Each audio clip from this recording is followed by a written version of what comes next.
We added a lookup table just because I felt like it. Let's look at it. So in top level lookup tables at the very bottom of the section, we have this just because I feel like it section. We're going to demystify the magic numbers in our lookup table by using these asserts. So if our code isn't crashing, then our asserts are correct, and therefore you can look at this and read this code right here and be absolutely sure that these enumerations are equal to these values, right?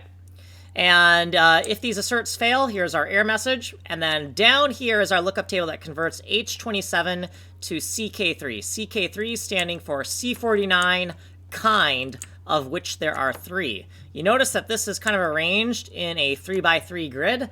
That is not a coincidence, though I may not have time to get over that or explain that.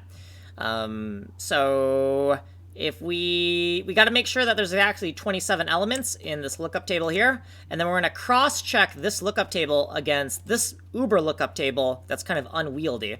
We're going to assign this to a temporary, and we have the expected CK3 and the gotten CK3. We're going to loop through every single H27 index, and we're going to get the expected value using our temporary lookup table. We have to multiply H27 by the stride and add 4 because it's right here in the table in the record.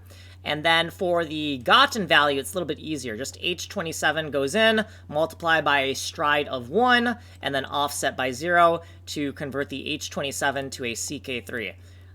The expected and actual, or expected and gotten, they should be identical. If they're not, we're going to throw an error called your mother was a potato. Here's what we did previously. Here's our footnotes, and here's what we did in this video right here. If you want a longer explanation, you can go here. You are here. If you just want technical demos, you can go here. Source code is here. Email me here. I'm Kanji Coder, working on Atomic Ivy MMO. It's a fully destructible bomb game, a lot like Bomberman, but dare I say, a lot fucking better than Bomberman.